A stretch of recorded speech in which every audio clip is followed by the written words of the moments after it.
ভারী বর্ষণে দেশজুড়ে বিপর্যস্ত জনজীবন। টানা বৃষ্টিতে চট্টগ্রাম ও ময়মনসিংহের বেশিরভাগ এলাকা এখন পানির নিচে। রেল যোগাযোগ বিচ্ছিন্ন হওয়ার পাশাপাশি রাঙ্গামাটির সাজেকে আটকা পড়েছে ৬ শতাধিক পর্যটক। সাগরে লঘুচাপের প্রভাবে সমুদ্র বন্দরগুলোতে ৩ নম্বর সতর্ক সংকেত দেখাতে বলেছে আবহাওয়া অধিদপ্তর। প্রতিনিধিদের সহায়তায় আরও জানাচ্ছেন উপমা রায়। বাংলা কিউআর যেখানে নগদ পেমেন্ট সেখানে।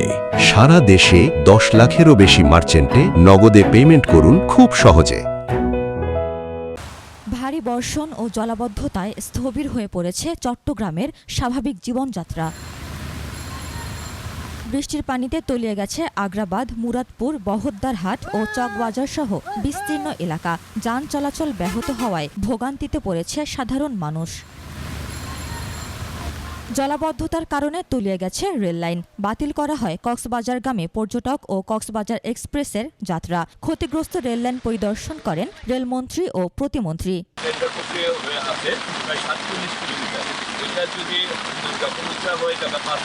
তখন পানি এই জায়গাটা বাড়লেও তখন রেলের আর হবে না চলাচল। ময়মনসিংহ বৃষ্টিতে নগরীর রাস্তাঘাট, হাটবাজার ও ঘরবাড়ি তলিয়ে গেছে। বৃষ্টির পানিতে ডুবে ব্রাহ্মপল্লী এলাকায় এক শিশুর মৃত্যু হয়েছে। এদিকে টানা বর্ষণে রাঙামাটির দীঘিনালা, সাজেক, বাঘাইহাট সড়ক পানিতে তলিয়ে যাওয়ায় সাজেক ভ্যালিতে আটকা পড়ে প্রায় ৬ শতাধিক পর্যটক। ভারী বর্ষণে খাগড়াছড়ির দীঘিনালার মাইনী নদীর পানি বেড়ে কবাখালী ও লংগদু সড়ক পানিতে তলিয়ে গেছে।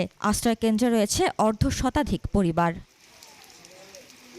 টানা বৃষ্টিতে থমকে গেছে ব্রাহ্মণবাড়িয়ার ঢাকা-সিলেট মহাসড়কের চলমান সড়ক উন্নয়ন কাজ। ফলে ঢাকা-সিলেট মহাসড়কে প্রায় ২২ কিলোমিটার দীর্ঘ যানজটের সৃষ্টি হয়েছে। বান্দরবানে বর্ষণে সাঙ্গু ও মাতামুহুরী নদীর পানি বেড়ে যাওয়ায় পানি বন্দী হয়ে পড়ে হাজারো মানুষ। শহরের লামা, আলীকদম ও নাইক্ষ্যংছড়ি উপজেলায় কিছু নিম্নাঞ্চল প্লাবিত হয়। প্রবল বর্ষণে পাহাড় ধসের আশঙ্কায় রয়েছে জেলার প্রায় ৩০,০০০ পরিবার। জেলায় ২২০টি আশ্রয়কেন্দ্র খোলা হয়েছে। আবহাওয়া অধিদপ্তর জানায়, দেশের সব সমুদ্র বন্দরকে ৩ নম্বর স্থানীয় সতর্ক সংকেত দেখাতে বলা হয়েছে।